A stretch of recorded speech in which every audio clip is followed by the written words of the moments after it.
Live from Miami, Florida. I am Linda. And I am Bella. And this is our podcast, Mostly Peaceful Latinas, where every week we will discuss current events, politics, pop culture, and everything else related to the state of the clown world. 4, 3. Hello and welcome to another episode of Mostly Peaceful Latinas. I am your host, Linda. And I'm your host, Bella. And please don't forget to share, like, and subscribe. And we are officially welcoming Far Right Latina Summer today on the podcast. It's going to be amazing. We have so much to talk about. And yeah, I'm going to let Bella take the What take a the week. Wheel. What it's a week been for our people. It's been exactly what we have been asking for the last 4 or 5 years, right? Fact. For the media to finally acknowledge the far right Latinas in America who are going to save this country. How long have we been saying the Latinas are going to be the one to save the country? For a very long time. Long time. And it's not to alienate people, because I have heard that there are like groypers and stuff like that, like telling Mayra Flores on Twitter that stop focusing on race and you're alienating people and whatnot. But here's the reality of the world. Okay, politics is a business, no different than you selling this Fiji water. And when you have a business, you segment people, you market to specific demographics. It doesn't matter if you want to say, yeah, we're all Americans, we're under the flag, under the Constitution. But the reality is that we are divided by races, and each race is different and things appeal to them different. So to us, this is a momentum that we want to capitalize. And it's not because, you know, like I told people today, it's just funny that being pro-God, pro-family, pro-country is now being far right, okay? We talked about this extensively. The left has gone so far left than anything that is moderate, anything that is pro-America, anything that is pro-God, you're automatically an extremist. So we're going to ride the wave. It's going to be a Far Right Latina Summer. We're inviting all allies. If you're Asian, if you're white, if you're black, we don't care who you are. It's an actual inclusive movement, unlike all the other movements. Truly inclusive. This summer, everyone can be a Far Right Latina. Absolutely. True. Absolutely. Stand for God, family, and country, and that's it. That's truly it. That was Join the us. attack. Join us. Join us. It's so dope and based out here. Honestly, we're just doing really amazing things. You know, I don't think we've ever discussed the story of the gentleman that approached us at the restaurant. We did last Did episode. we? Oh, okay, we did talk about it. We did. Yeah. Basically how we were approached, if you didn't hear the last episode real quick, we were approached by a man and his wife, Caucasians, and the man didn't even want his wife to follow us on social media because he was scared that his business was going to get canceled. So when you have a fear of being canceled or labeled as an extremist because you follow brown women on the internet that post based content, there's a problem. And we There's can't a big problem. pretend that the hierarchy doesn't exist, where social justice warriors feel like the hierarchy of victimization is very real. So if that's the game that they want to play, then I myself am also a minority, and I am going to play that game. Right? Absolutely. Yeah, absolutely. So if you're going to discredit an entire demographic of voters as far right simply for having conservative values, then we're going to absolutely embrace that. We're going to own it, and we're going to capitalize on it. You're going to hate us. The fact that you called us far right Latinas. Absolutely. So let's talk about the queen of far right Latinas. Let's talk about Mayra Flores. Obviously, Mayra is a congresswoman now, and she is going to run again, right? Because it was a special election. So now she has to face a Democrat candidate in November. So we understand that Mayra Flores can't be memeing and trolling and doing this like we do. But hey, we're content creators. We could do whatever we want. That's why we're here, Mayra. And we're meme her away. So that's what we're here for, to make Mayra cool, to make sure that she wins in November and to take over Latino culture. And make sure that she's not the only Latina that wins. This is absolutely a wave. Latinos understand it's unfortunate, but I think that what I've witnessed over the last couple of years is that Latinos have a certain appreciation for the freedoms and the liberties that are provided to them from the United States because they fled countries that didn't permit that for them. Absolutely. So they truly understand the value of what this country stands for. And because they've already lost their home countries to violence, to communism, to bad politics, because they've already lost their countries, they're going to fight like hell to preserve this one. And I'm stoked. I'm stoked to see not just what Mayra's going to do, but what all the other Latino women. There's women running in Virginia. There's women here in Florida. Obviously, this all started with the New York Times article called The Rise of the Far Right Latina. And it was specifically about Mayra Flores, where they said that her campaign slogan, which is God, family, and country, meant to appeal to traditional values, which is what we've been saying for a very long time. And they self-admit that in this article, where Latino values are conservative values, and we come from a very traditional culture. The problem is that it has not been translating to the ballot box. It hasn't been translating to politics. So in the Rio Grande and the Rio Grande Valley, what do you call it, area, whatever it's called, this article says that they have been politically liberal yet cultural conservative. Church pews are packed on Sundays, American flags wave from their poles and front lawns, and they really like law enforcement. So those are all things that we see in the Republican Party for the most part, and conservatives. However, for the last 50 plus years, they've been voting for Democrats. Why is that? Well, Mayra's district in particular has actually been Democrat for the last 100 years, which is what makes this so historic and such a big moment of the pendulum swinging the other way. As you mentioned, here is a municipality, if you will, that's known for being conservative in the way that they exist. They go to church, they're patriots. And then you have a media that does a complete disservice to it, which I believe is why it doesn't transition over to the ballot box, is that for a long time, people weren't paying attention. They were taking care of their families. They were going to work. They were doing their things. And now they're in a position where things have gotten so bad that when they do start paying even the slightest bit of attention, and we've discussed this before, it radically changes your views. But also, and I hate to cut you off, and I've said this for the last 5 years since I've been on social media, when you have two stations that these people watch, whether they're immigrants or second generation, whatever, Univision and Telemundo, which are owned legacy media, and all they push is pro-Democrat propaganda, of course you're going to have the majority of the Latino voters vote Democrat. We have no other representation except those two channels. And then of course now George Soros comes in, buys all 11 radio stations, because the little margin or that we've been chipping away from the Democrats, they realize that it's because, or they think that it's because of disinformation, so they had to buy that off. What are conservatives and our side doing to counter that? Nothing. Because it's all about who controls the narrative, right? It's not even about what's truth anymore. It's who's pumping the most amount of money into controlling the narrative. And it's an issue that conservatives just aren't doing enough for one another. Absolutely. You have a multi-millionaire like George Soros drop, how much was it, 60 million? I think it was 80 million that $80 million in order to be able to buy off these small but very influential radio stations. And there was no counter move from some wealthy Republican somewhere in that said media is important, Spanish media is important. And I mean, I'm not going to make pretend that that's not disheartening, but it's very much the reason why we were so inspired to start the podcast. And obviously we're like self-funded and we're doing this on our own and we're just trying to get traction and stuff like that. So we can't compete against an $80 million spent from freaking George Soros.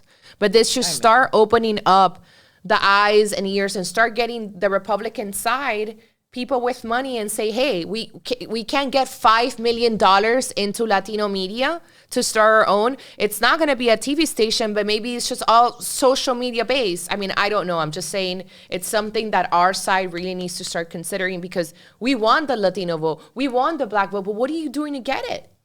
Well, I mean, certainly both sides of the aisle do a lot more for the Black vote than they've ever done for the Latino vote. And I think that it has to do with a complete disconnect on culture, on who we are culturally. So when you have us represented by J-Lo, like we spoke about in the last show, or tacos, or you just simplify us down to foods or celebrities, it takes away from the very culturally rich representation that is the Latino demographic. The truly diverse. And I don't think that either party gets it right. You know, Latinos are not represented just by Mexicans. Right. Latinos are not represented by just as, I was thinking about it on the ride over here today, how anytime that you step out of the United States, we're not called Latinos. We're called Cubans or Colombians or Venezuelans even here, or Argentinos.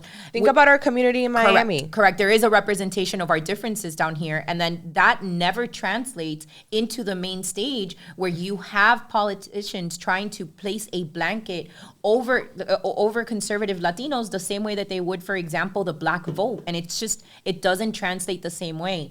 So I believe that we are standing in a very pivotal moment in time where the Latino vote is going to start demanding a lot more, and we should demand a lot more. Absolutely. And it's not so much about giving, because some people think it's like, oh, they just want more immigration to come in, and they want welfare and this and that. No, that's really not what we want, right? That's why we're not. That's not what we're representing at all. And when you think about it, even the illegal immigrants, right? Somebody that is illegal in this country and it's working, under the table for someone else or whatever it is, like, they're not asking for anything for free. Again, we're not excusing illegal immigration. This is not about that.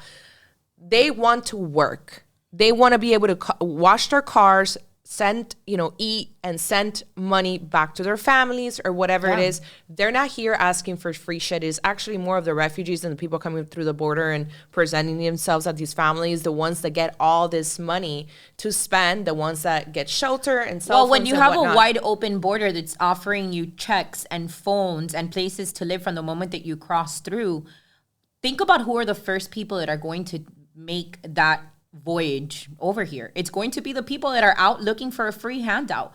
I know plenty of families that want a legal path to immigration. I've been in staffing for many years of my career, and one of the things that always took me back was, particularly living here in South Florida, was when you would have somebody who was exiled, because I'm not going to call it immigration, when you have somebody exiled from a country like, say, Venezuela, somebody who would come to me and they're like, I used to be a doctor, or I used to be an attorney, and now I'm willing to clean floors if I have to, as long as I have a way. That's incredibly cruel to me. It's cruel in the sense where a lot of these people end up taking whatever jobs it is that they can because they don't have legal papers or because they don't speak the language. And it's incredibly cruel that there isn't a pathway that prepares individuals not just to come into this country, but to be successful in this country.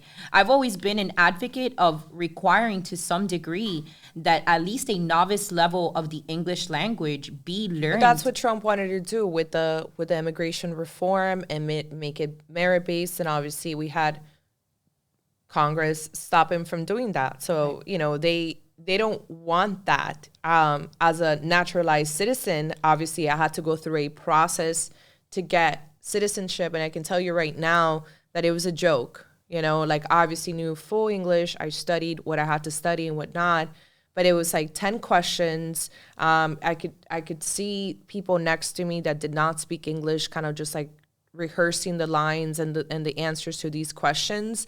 And it's just like, maybe you were here for a very long time, you're a permanent resident, you go through the process, you meet the requirements, and now you do this test and you swear and blah, blah, blah. But like, most people don't even know the national anthem. I mean, but like even that, they don't even know like who fought the Civil War. Like, it's really unfortunate. But I go back to where I care about Latinos. I care about Latinos succeeding within this country.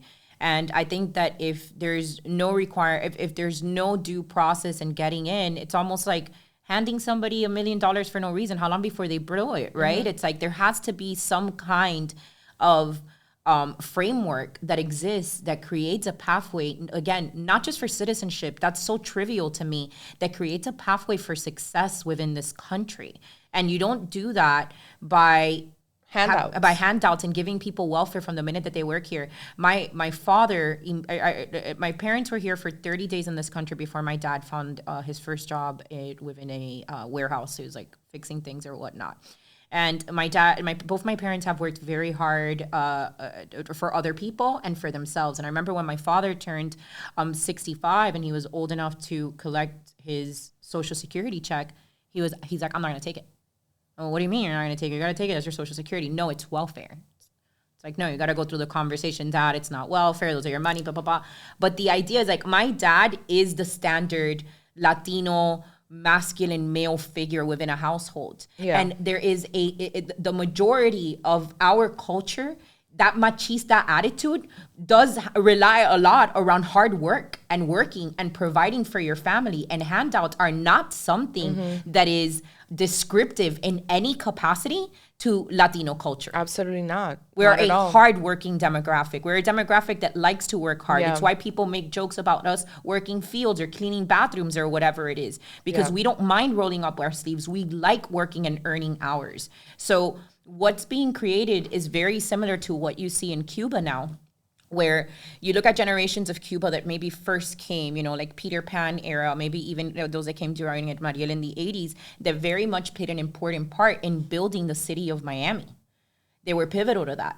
But that Cuban doesn't necessarily exist when you're 4 generations into communism in Cuba now. The expectation of what happens when you get into the States is very different than somebody that came with nothing 40, 50 years ago and said, I'm going to turn nothing into something. Now, like so many other immigrants coming through wide open borders, because even Cubans are now flying into countries in South America in order to be able to cross the border. They're not because the country is handing them things. They're like, well, if everybody else is getting handed stuff, I want handed stuff too. Absolutely. And then it creates the vicious cycle where now you don't have immigrants that are proving their worth. And yes, being an American is a luxury and it is a gift. That isn't something that should just be handed to every single person. I wish that we could. Yeah. I wish we could open up wide open borders and have everybody from all over the world come to the U.S. We are the number one individual. We are the number one country in letting immigrants in. But the truth of the matter is that there needs to be some kinds of checks and balances to ensure that. And that's actually what's hurting the Democrats. Why are the Democrats hurting in the southern border counties, cities? Because of the wide open border. This is no longer a winning policy for Democrats. For most demographics, maybe the blacks are still on it. I don't know why, because it hurts their demographic as well. But it's part of what they're saying in this article that they're criticizing Mayra for, is that they say that she goes to the extreme, that because, she talks about the border, that she has mentioned QAnon stuff before, the election fraud or whatnot.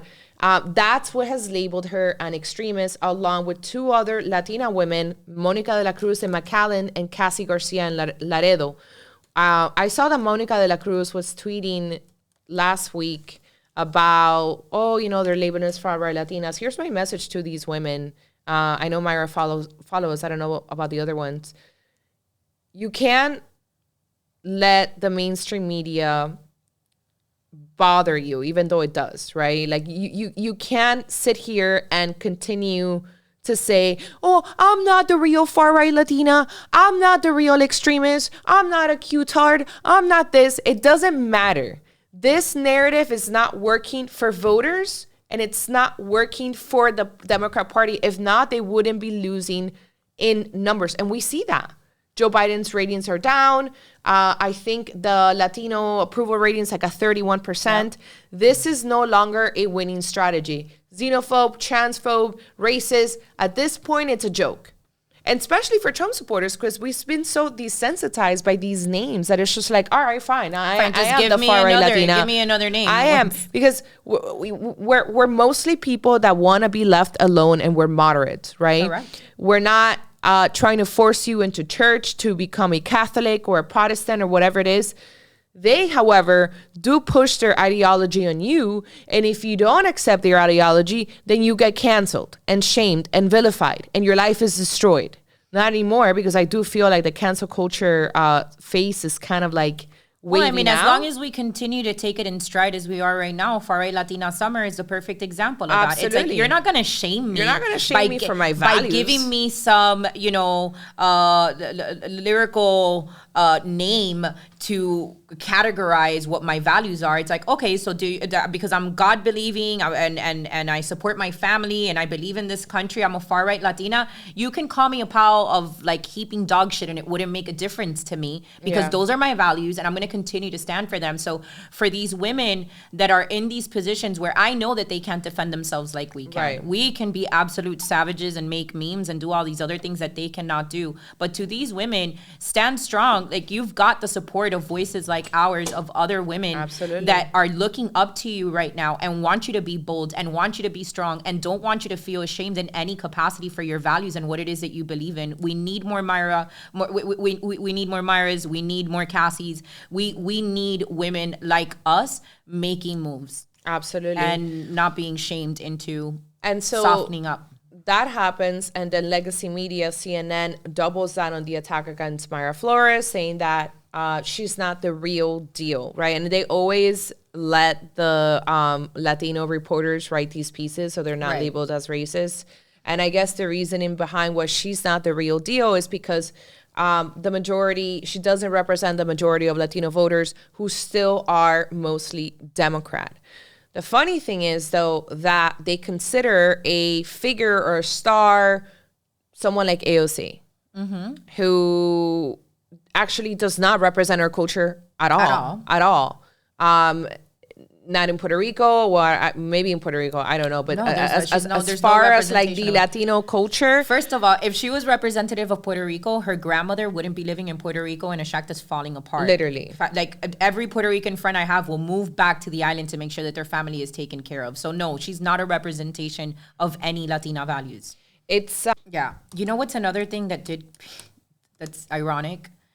How for the first time they call her a far right Latina. Now it's not Latinx anymore. So when they're referring to us, I'm glad that they got that part right. At a minimum, they didn't call it the rise of the far right Latinx. Well, yesterday with Joe Biden's little speech, wasn't that called a inclusivity Latinx luncheon? Well, or Unidos Us, who put the luncheon together, is they pride themselves as a civil advocacy group for Latinos. Right.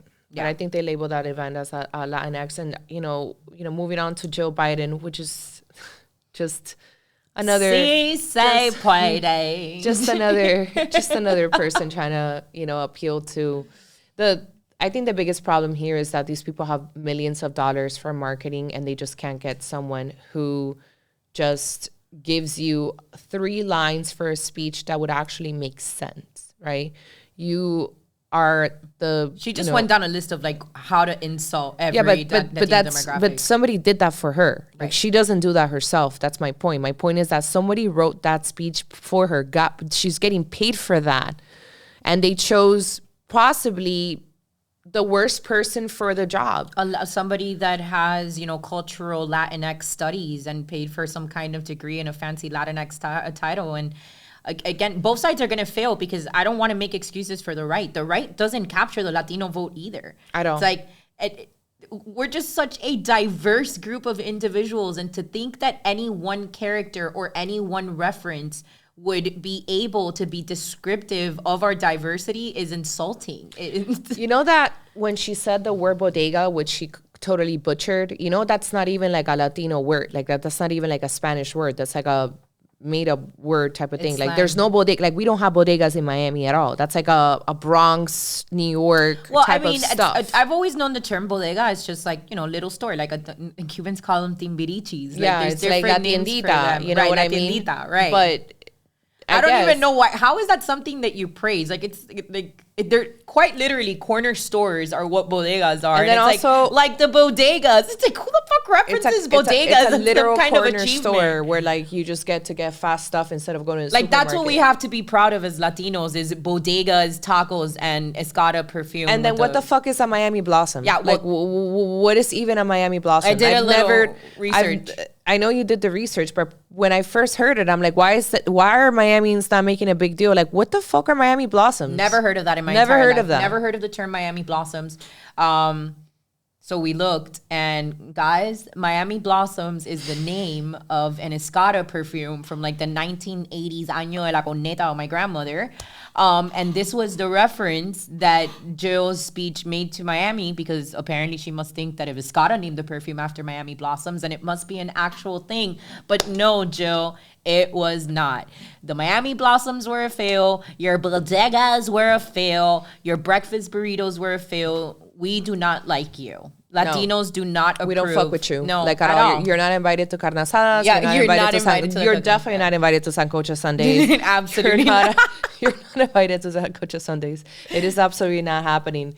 I think that they're gonna have a pretty hard time come the midterms, because this is gonna piss people off, but I don't think as bad as like what's actually happened with the economy and stuff like that. You have a lot of people that are pissed off. Do you think that this is proactive or reactive? Which part? The attack on the Latino vote, do you think that it's reactive to what happened in 2020, where they started seeing the switch in demographic when Trump gained 10 points of the Latino demographic in 2020? Is all of this reactionary to that and where it could lead? Or are they being are they trying to discredit the Latino vote before it happens now in 2022? I think it's probably both. I think they're doing a, kind of like how they discredited the whites that voted for Trump the first time, and look at all these scared white supremacists, a silent majority. I think it's the same thing, which is why they're building up the narrative that it's a race, and there's a lot of internalized white, like racism amongst Latinos. They have been building up that narrative to try to, discredit the vote. But I also think it is a reaction from the 2020 elections, where they saw that, oh shit, yeah, we still won the Latino vote, but we won it by a lot less, and they keep trending down and down and down. And now they see that it's just not they're trending down because these Latinos are voting for somebody like Donald Trump, but that also there's Latinos willing to run for Congress, for state houses. Look at Rob here in Miami.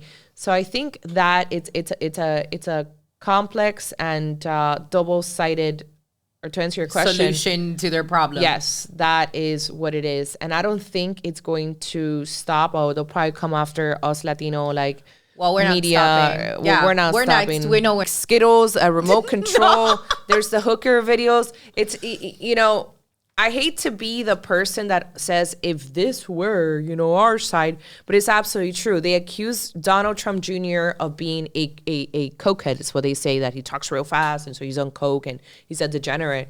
They've actually never seen any of the Trump kids, meanwhile, in any sort of strange behavior at all, ever. Joe Biden, Hunter Biden is smoking crack out of a hooker's Wayne. ass. He's literally having a whole discussion and arguing with one of his hookers about, oh, this is not 22.2, this is actually 207 without the bag.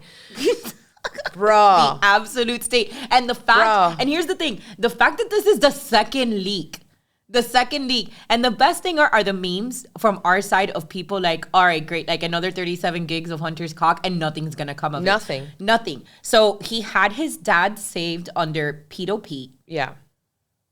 What does that mean? Especially when we know Pedo Pete? That they found the daughter's diary, and she talked about inappropriate showers with her dad.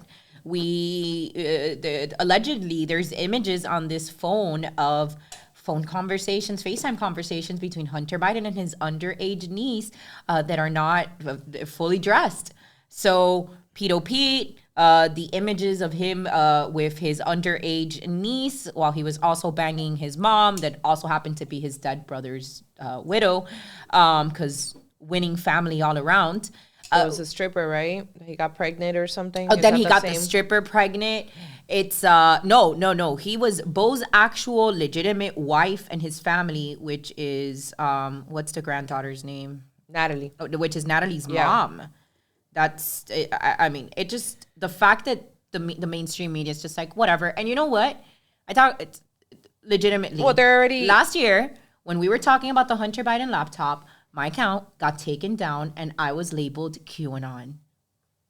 Okay, cool. If anybody who believes in the laptop and the fact that the pictures are real or QAnon, then fine. Call me whatever. Well, they're taking down that's why I didn't repost anything. I didn't share it at all because they are already removing the content on Instagram from accounts that were sharing some of the edited videos. Right.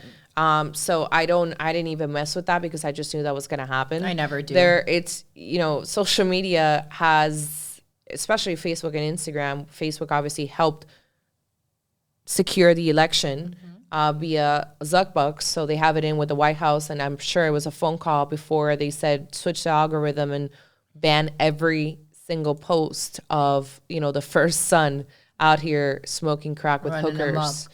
So it's probably like gonna go nowhere. Memorial weekend in Miami, brother. Have a care in the world, bro. Dude, there was another one of him like running on the beach with just like a bomber jacket, like naked. It's just insane shit. But it's just gonna go down the drain. It's gonna go down the drain. Like I hate to disappoint everyone, but it's like after you've looked at 3 hours worth of Hunter Biden junk, like nothing's probably gonna come out of it because. You just I didn't even realize. And what Joe are you Biden say? Joe hasn't even apologized. It was her speechwriter that apologized. It was her speechwriter. How about recognition from Joe Biden, like apologizing for just being that completely ignorant where she has to completely rely on a speechwriter? How about a statement by Unidos Us, an organization that's supposed to represent Latino civil rights, and you allow this woman to go in there and compare Latinos to tacos? Like, how about statements from these people? There's no accountability ever for the left. And what's actually quite infuriating is that the people on the right love to hold the people on the right accountable. Absolutely. For everything. They'll drop you for anything. It's what Andy Frisella was actually just messaging me. He's like, bro, I'm pissed off at the fact that like people are not that mad about the tacos comment. They're just not. And I'm like, and they won't be. And they're not going to hold her accountable. And she's not gonna say anything. She'll go into the next Latino convention next month and say something stupid, and nothing will happen. Moving on, we have a fight between Elon Musk and Trump, which I think it's been a long time coming. So, if you guys remember, I do because I keep track of Trump's predictions and wizardry. But Trump said that Elon Musk was not going to buy Twitter and that it was a bad deal for $40 billion or whatever because the amount of fake accounts and bots. And people kind of dismissed Trump. Even Trump's base was like, oh, Trump is just hating because he wants people on Truth Social and stuff. And it turns out to be true. And Elon Musk, I guess, canceled his bid or wants to retract the bid to buy Twitter because of the amount of fake accounts and bots.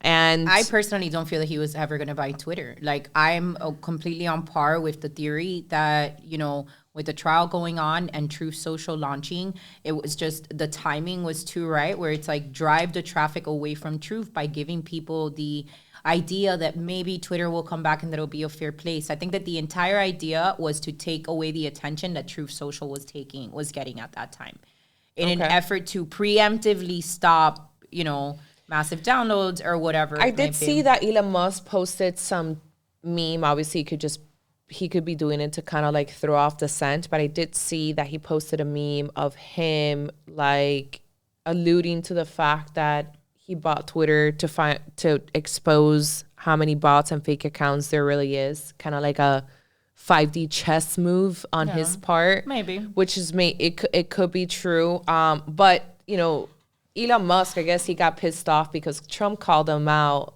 during a rally this past week, saying that he was another like scam artist or fake or whatever, because he said, I've never voted for a Republican before, but I'll vote for Mayra Flores. And Trump said, well, I guess he's a liar because he told me he voted for me.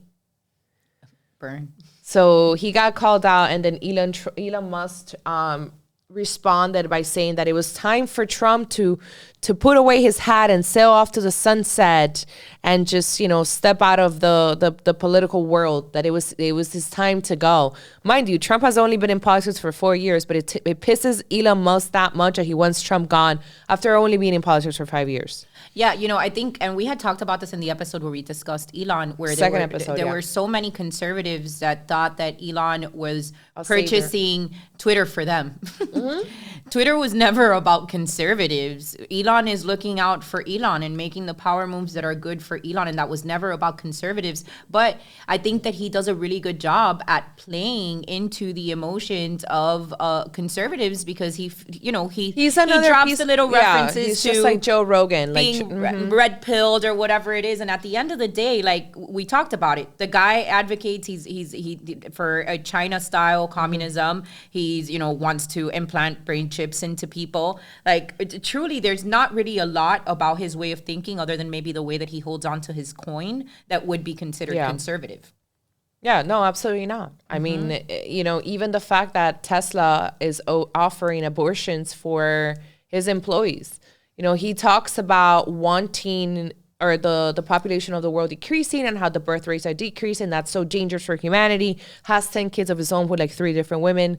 Cool. He wants to populate the earth. But then you're also paying for your employees to go get abortions because you want the women back in their little, cubicle working. Like he's just, always been a shady character. Not a fan of Elon Musk at all. I appreciate his intelligence or whatever he has done, Tesla bullshit, but I don't trust him.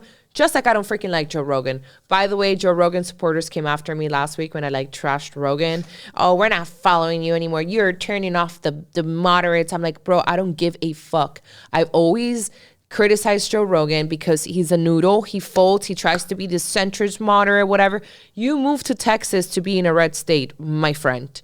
Probably a state with the most Trump supporters in America. Again, you piece of shit. Yeah, again, because it's good for bank. Like, who the hell wants to be paying taxes in California? Yeah. So they move for financial reasons, but they still bring their shitty politics to the red states that they move And I've always said this. There's one of the most dangerous individuals out there are the social conservatives. Mm-hmm. Is that the word? Is that what it is? The social conservatives.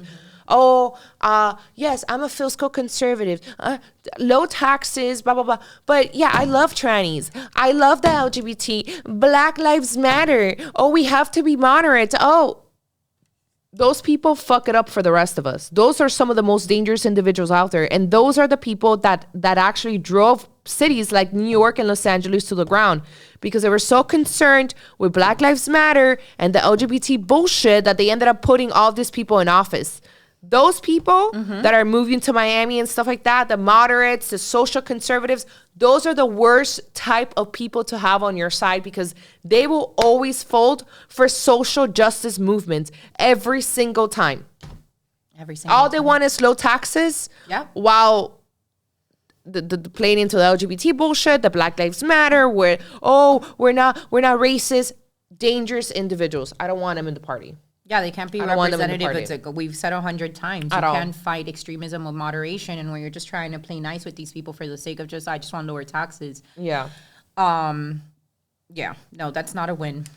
So moving on. Should we move on to absolutely my favorite topic? My favorite topic. So last week, the National Education Association, the NEA, which is the largest teachers union in the country, but more importantly than that, actually the largest labor union in the United States of America, had their National Assembly where they discussed what great plans they have for your children in public school.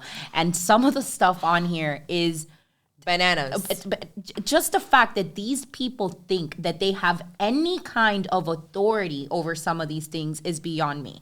So let's start with... I think the craziest part, and Bella is a huge researcher on the teachers union and stuff like that, but I think what's really, really scary here, and that's obviously not scary but concerning more than anything, is that these teachers union, or this one in particular, they want to spend $140,000 for an enemies list in opposition research of all the groups that I guess are turning up the heat at the school boards across the country. Like, Tell me A hit list. A hit list. A An hit actual list. hit list, and setting aside funds to research people that oppose them. We've already seen this happen down here in South Florida. We've already seen PR companies involved, personal attacks, doxing of parents. We've seen the absolute worst of the attacks by the unions down here. Again, I think one of the most concerning parts for me is that school boards have no power, because the school boards are owned by the teachers unions, and these teachers unions own the federal government. We know that Carla Matz is consistently at the White House, as well as all unions are at the White House. Joe Biden openly, the administration openly talked in 2021 how their COVID protocols were being discussed with the teachers union. Why on earth is the teachers union discussing protocol for a global pandemic that affects every single human being in the United States of America, not just those with children? Well, there was the teachers, the main one, right? What is it called? The National Education Association, Right, or whatever, that wanted parents to be labeled as, first they wanted to send the National Guard. They retracted that, and they're like, well, just label them as domestic terrorists, right? Correct. So part of what the National Education Association is saying is that they passed this resolution, right, for get $140,000 to target their enemies. And they're saying that they want to research or that the research will include probing into the group's funding sources, the leaders of the organizations, connections to known entities that are seeking to dismantle public education, organization headquarters and chapter locations. This is an attack on Moms for Liberty. A direct attack on Moms for Liberty. This is an attack on Moms for Liberty. Have you heard their new terminology? No. They call them the K through 12 cartel. Oh, that's actually pretty No, cool. it's absolutely I love genius. that. I loved it too. Oh, wow, we have another movement in the works. The K great. through 12 cartel. And it's, again, the biggest fight is against the union. It's not against the school boards, because the school boards are having these backroom meetings with the teachers unions Correct. to make decisions despite any involvement that parents want to have. Parents do not have a seat at the table, and the unions have made it very clear they do not want parents to have a seat in the table. They believe in teacher autonomy, and they believe that parental involvement affects that. So some of the more outlandish things, aside from this hit list that they want to create with funds to be able to target individuals. Aside from that, so one of the things that they're going to be advocating for is to remove the language of mother in all teaching materials across the United States. This is something that they're vowing that they're going to fight against, to change the terminology of mother to birthing parent. This is the one of the top priorities for the teachers unions of the United States, is to influence local school boards to stop using the terminology of mother, because apparently it's incredibly offensive to, again, the teachers union. They're not just going to stop there. They're going to advocate for women's reproductive rights, the active act of killing innocent children. The teachers union feels that they should have a say in the influence of the overturning of Roe versus Wade, and that somehow the Supreme Court was biased. What did they call them? They called them extreme. I don't remember They them. called They've called them so much. They called them extreme and biased. They made it a direct attack against the Supreme Court. Radicalized Supreme Court. There it goes. Delivered, the National Teachers Union president says radicalized Supreme Court delivered a gut punch against abortion rights, separation of church and state, which obviously, why are they even teaching if they don't even understand what separation of church and state means? is. But here we are. And then I don't understand, if the advocating is for children, why are we advocating for murdering? Why is this even a topic that's a priority? Why is there funds being set aside to promote pro-choice or pro-abortion material and propaganda within schools, and our kids don't even know basic American law? They don't know how to balance a checkbook. They can barely do simple math compared to other countries. But let's teach them that mothers are birthing people, because that's a priority. Abortions are a priority. Another thing that they've said is that they are extremely concerned with recent legislature that has limited teaching of LGBT studies and gender studies within schools, and they've vowed that they are going to fight this in all 50 states. So that means for Florida is that DeSantis has a mortal enemy in these teachers unions, the federal ones and the local ones. You know, they fight so hard for what they believe in, and like how many of our conservative organizations or allies fought to keep prayer in school as an example? Probably no one. They probably accepted the fact that prayer was not a thing in school anymore and moved on with their lives. Yeah, I mean, it's been a handful of people. Right. And these people will fight for the abortion stuff, the LGBT, whatever activism they believe in for their social justice utopia world, they'll fight for it until the very end. And it's something that, again, our people lack, is that fighting mentality and saying, hey, you know what? You guys want your LGBT education and your abortion rights. We're going to fight to put prayer back in school. This is just an example. It's not something that I'm tied to, but in general, that's well, I mean, it's something that we did get passed on here in Florida, and there's a reason for that. It's because you guys, transitioning over to the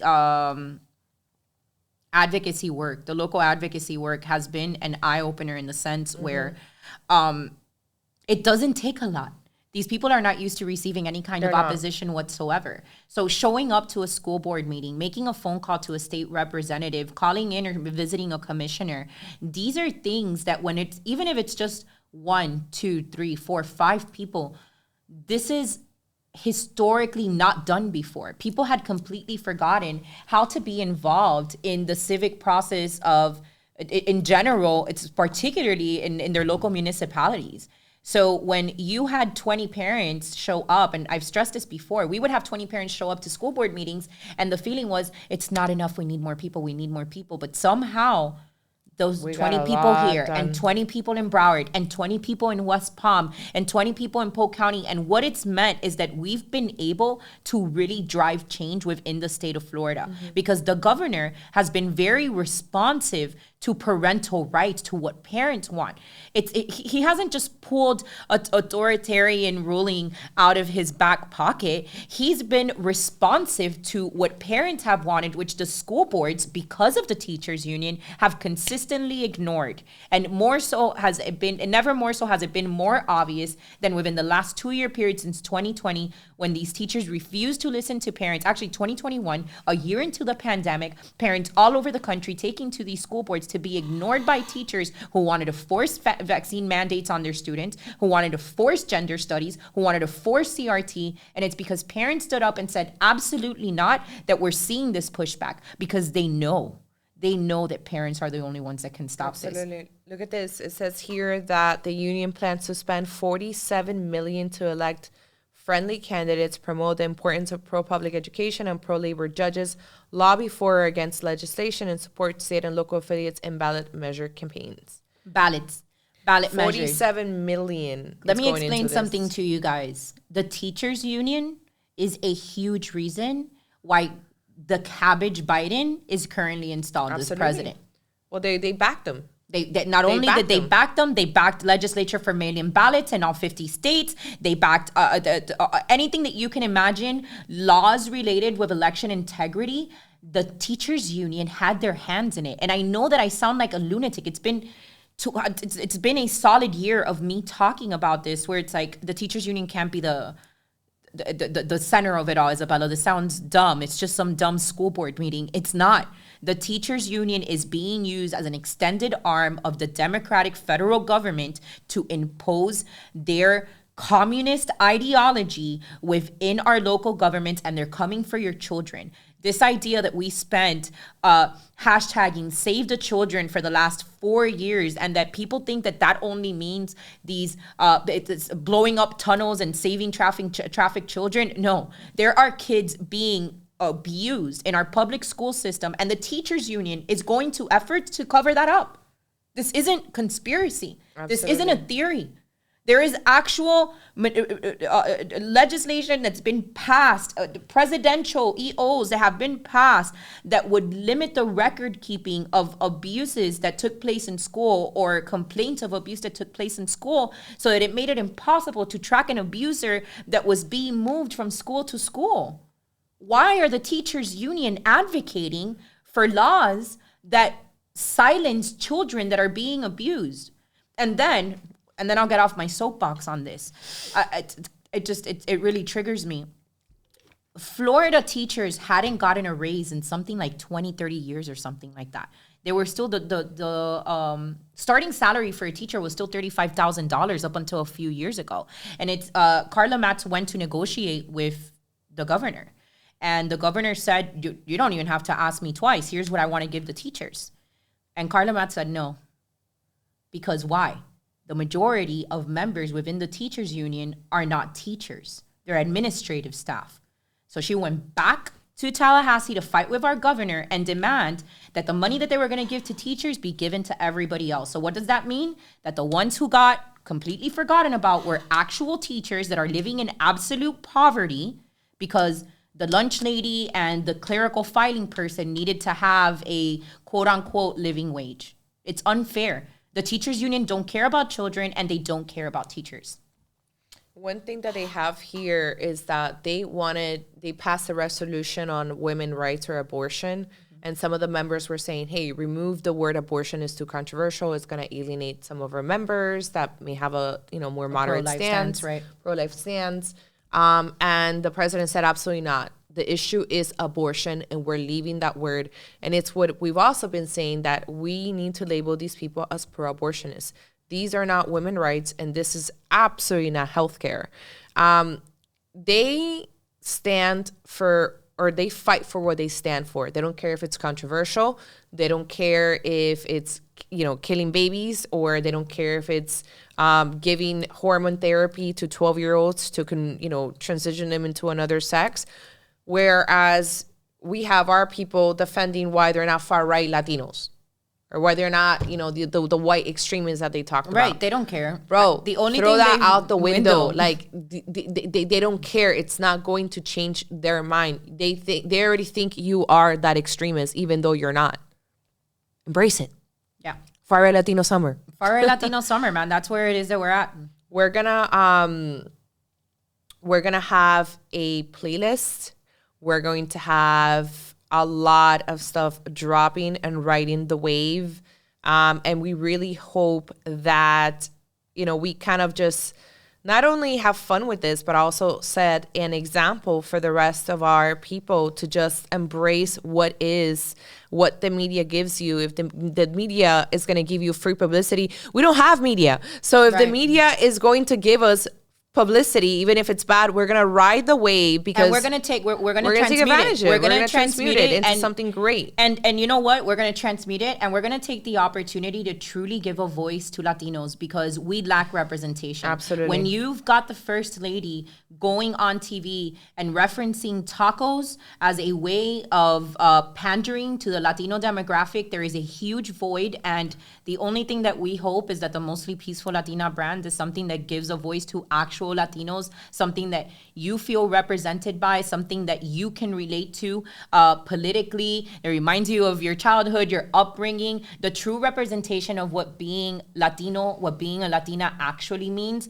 and not what politics has narrowed us down to. Absolutely. But with that being said, we are wrapping up with this episode, and please don't forget to like, share, and subscribe.